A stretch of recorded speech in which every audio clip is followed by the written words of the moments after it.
سبحانک لا علم لنا الا ما علمتنا انک انت العلیم الحکیم۔ آج کی مجلس میں گنبد خضرا کی حقیقت کے بارے میں بیان کیا جائے گا۔ اس بارے میں دوست احباب کے بہت سارے سوالات موصول ہوئے ہیں کہ گنبد خضرا کے بارے میں جو بہت ساری انہونی باتیں مشہور ہیں ان کی کیا حقیقت ہے، اور گنبد خضرا کی بذات خود کیا شرعی حقیقت ہے۔ میں نہیں چاہتا تھا کہ اس معاملے میں کوئی تقریر کروں، کیونکہ اس کو بہت ہی حساس معاملہ بنا دیا گیا ہے، لیکن سچائی سے آگاہ کرنا بھی ہمارا فرض ہے، اور یہ بوجھ اللہ تعالی نے ہمارے کندھوں پر ڈالا ہے، اور ہمیں اللہ کے حضور جواب دینا پڑے گا کہ ہم نے حق عوام اور مسلمانوں تک پہنچایا کہ نہیں۔ اس تقریر کا مقصد کسی خاص فرقہ کی دل آزاری نہیں، بلکہ حقائق کو عوام کے سامنے لانا ہے۔ در حقیقت گنبد خضرا وفات نبی صلی اللہ علیہ وسلم جو کہ 623 عیسوی 11 ہجری کو ہوئی، وفات نبی صلی اللہ علیہ وسلم کے بعد 4 خلفائے راشدین کی حکومت آئی، تابعین و تبع تابعین آئے، جن میں 4 ائمہ کرام بھی شامل تھے۔ کسی کے دور میں بھی گنبد خضرا نہیں تھا، کیونکہ اسلام میں اس کی اجازت نہیں ہے۔ جب مسلمانوں کی حکومت عرب سے نکل کر عجم میں چلی گئی، یعنی عربوں کے ہاتھ سے جزیرۃ العرب کی حکومت نکل گئی، پھر کچھ معاملات شروع ہوئے جن معاملات نے آج تک امت کو الجھا رکھا ہے۔ ان میں ایک معاملہ گنبد خضرا بھی ہے۔ گنبد خضرا کی تعمیر پہلی بار سلطان مصر المنصور قلاوون نے کی، اور پہلی بار جو گنبد تعمیر کرایا گیا وہ لکڑی کا تھا۔ سلطان مصر قلاوون نے یہ گنبد 1279 عیسوی یعنی 678 ہجری میں بنوایا۔ اس کے بعد اس پر سفید رنگ کیا گیا اور پھر نیلا رنگ کیا گیا۔ 1481 عیسوی میں مسجد نبوی میں شدید آگ لگ گئی اور مسجد اور گنبد جل گیا۔ پھر مصری سلطان قاتبائی نے گنبد کو دوبارہ اینٹوں سے تعمیر کرایا۔ 1818 عیسوی میں ترک سلطان محمود عدلی نے گنبد کو مضبوط کیا۔ 1837 عیسوی میں گنبد پر ہرا رنگ ہوا۔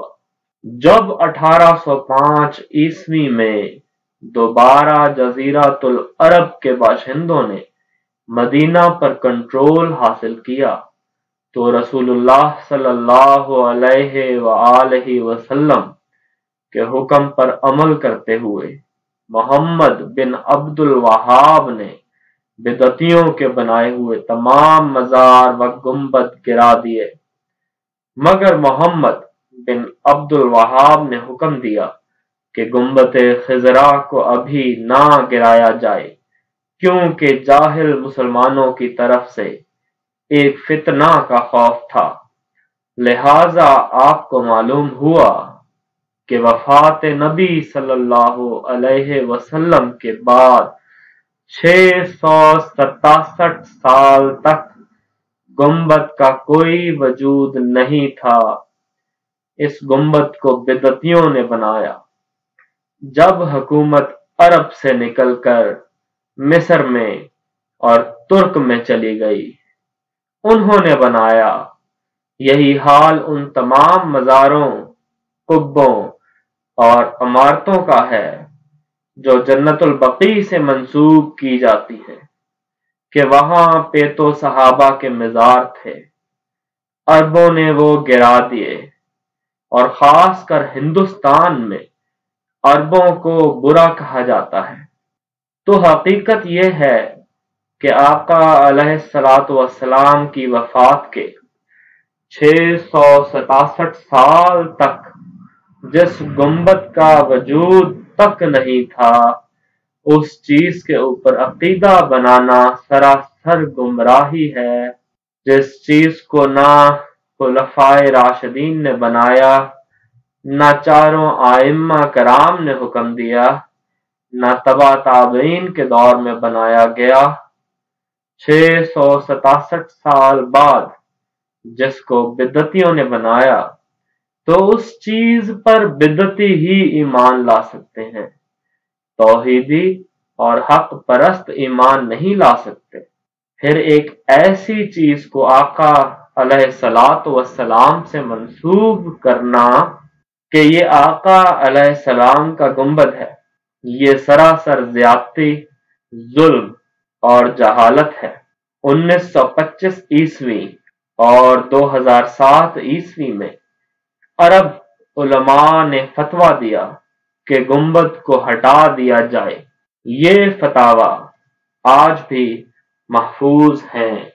اس مقام پر یہ بتانا ضروری سمجھتا ہوں کہ گنبد خضرا کو بچانے کا کریڈٹ علماء دیوبند لیتے ہیں، کیونکہ مولانا اشرف علی تھانوی رحمت اللہ علیہ نے علماء کرام کو قائل کیا تھا کہ اس گنبد کا وجود جائز ہے، کیونکہ آقا علیہ السلام کی قبر مبارک حجرہ عائشہ صدیقہ رضی اللہ تعالی عنہا کے اندر ہے، لہذا اس پر قبر پر عمارت بنانے والی احادیث جن میں آقا علیہ السلام نے قبر پر عمارت بنانے سے منع کیا ہے کا اطلاق نہیں ہوتا۔ میں یہاں ایک سوال کرنا چاہوں گا۔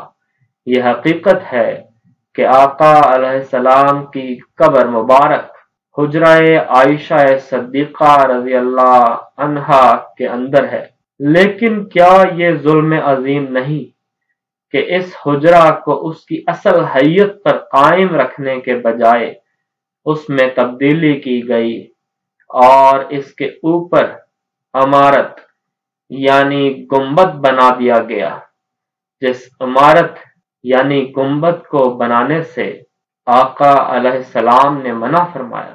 میں بذات خود مولانا اشرف علی تھانوی رحمت اللہ علیہ کا بڑا قدردان ہوں، لیکن یہ شریعت، یہ اسلام کسی فرقہ کی جاگیر نہیں، اللہ اور اس کے رسول کی ہے۔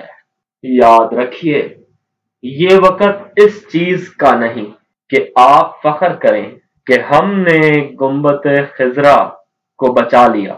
آپ کو یہ سوچنا چاہیے کہ اللہ نے ایک بہت بڑی آزمائش میں امت کو ڈال دیا کہ جس امت کا نبی جو کام کرنے سے منع کرتا رہا، آپ نے وہی کر دیا اور آج اس کو پروٹیکٹ کر رہے ہیں اور اس پر کریڈٹ لے رہے ہیں۔ احادیث بہت ساری ہیں، ایک ذخیرہ موجود ہے جس میں آقا علیہ السلام نے قبر کے اوپر کسی بھی عمارت کے بنانے سے منع کر دیا۔ یہاں میں صرف ایک حدیث بیان کرتا ہوں۔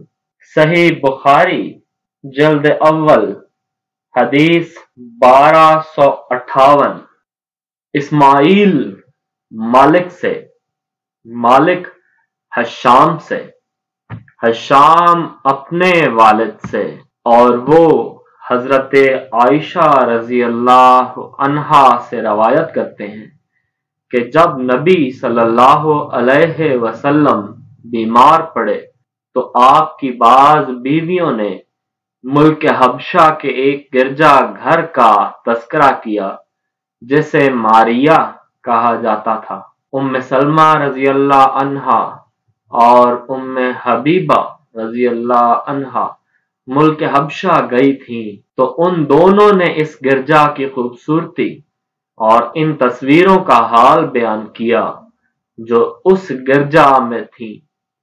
آپ صلی اللہ علیہ وسلم نے سر اٹھایا اور فرمایا کہ یہ لوگ وہ ہیں کہ جب ان کا کوئی مرد صالح مر جاتا تھا تو یہ اس قبر پر مسجد بنا لیتے تھے، پھر اس کی تصویریں بنا لیتے تھے۔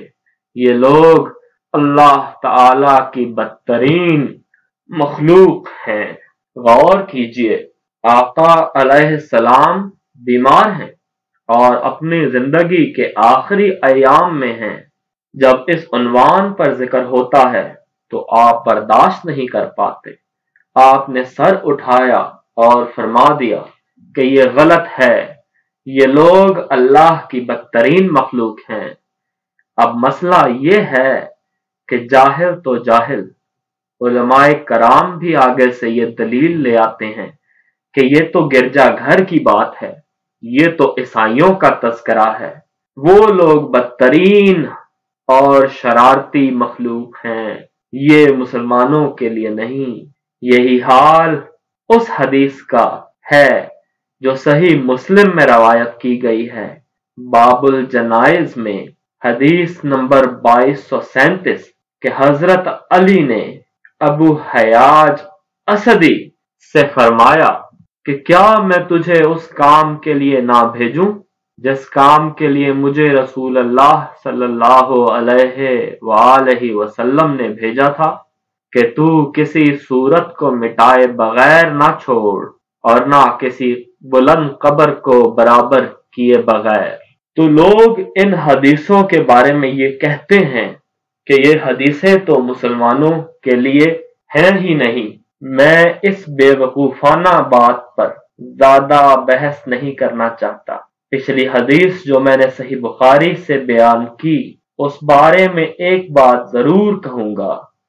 اگر آپ یہ کہیں کہ یہ حدیث تو عیسائیوں کے بارے میں ہے، کافروں کے بارے میں ہے، تو مجھے ایک بات بتائیں، اگر یہ کافر ہیں تو محمد صلی اللہ علیہ وسلم نے یہ کیوں کہا کہ جب ان کا کوئی مرد صالح مر جاتا؟ محمد صلی اللہ علیہ وسلم جس کو مرد صالح کہہ رہے ہیں، آپ کے علماء اس کو کافر کہہ رہے ہیں۔ غور فرمائیں، میں اس بات کو مکمل طور پر واضح کر دینا چاہتا ہوں۔ عیسائیوں کا مرد صالح کون تھا؟ وہ شخص جو حضرت عیسیٰ علیہ السلام کی شریعت پر قائم تھا، وہ مرد صالح اور مسلمان تھا۔ سورہ آل عمران آیت نمبر 52 میں ان لوگوں کو مسلمون کہا گیا ہے۔ اس کے علاوہ اللہ تعالیٰ نے کن لوگوں کے لیے فرمایا ہے؟ سورہ بقرہ میں ان الذین آمنوا والذین ہادوا والنصارى والصابئین من آمن باللہ والیوم الآخر وعمل صالحا فلہم اجرہم عند ربہم ولا خوف علیہم ولا ہم یحزنون۔ جو ایمان لائے اور جو یہودی ہوئے اور عیسائی اور صابی، جو کوئی بھی اللہ اور پیچھے آنے والے دن پر ایمان لاتا ہے اور اچھے کام کرتا ہے تو ان کے لیے ان کا بدلہ اپنے رب کے ہاں ہے، اور ان کو کوئی ڈر نہیں اور نہ وہ غمگین ہوں گے۔ تو یہ انہی صالحین کی بات ہو رہی ہے جو کہ یہود میں بھی تھے، نصارہ میں بھی تھے، صابئین میں بھی تھے اور مسلمانوں میں بھی ہیں۔ تو پتہ چلا کہ گزشتہ حدیث میں کسی کافر کی بات نہیں ہو رہی، بلکہ آقا علیہ الصلوۃ والسلام نے مرد صالح کا ذکر کیا ہے کہ وہ قوم مرد صالح کی قبر پر عمارت بناتی تھی۔ اب آپ بتائیے، اس کائنات میں آقا علیہ الصلوۃ والسلام سے بڑا مرد صالح کون ہے؟ اور ان کی امت کے بدعتیوں نے آقا علیہ الصلوۃ والسلام کی وصیت پر عمل کرنے کے بجائے یہ گنبد خضرا بنایا اور اس کو پروٹیکٹ کیا اور ثابت کر دیا کہ وہ بھی اس کائنات کی بدترین مخلوق ہیں۔ آخر میں اس امت کے لیے دعا ہی کر سکتا ہوں کہ اللہ اس امت کو ہدایت دے۔ کسی نے لکھا ہے کہ مشہور کیا جاتا ہے کہ گنبد خضرا کا سایہ نہیں اور اس پر کوئی قبر موجود ہے۔ ایسی کوئی بات نہیں، یہ سب منافقین کی سازشیں اور چالیں ہیں۔ گنبد خضرا کا بالکل سایہ موجود ہے، یہ کوئی ایسی انہونی چیز نہیں، اور اس پر جو قبر کا مشہور کیا ہے منافقین نے، وہ قبر نہیں بلکہ ایک روشن دان ہے جو کہ اب بند کر دیا گیا ہے۔ صلی اللہ تعالی علی حبیبہ محمد وسلم۔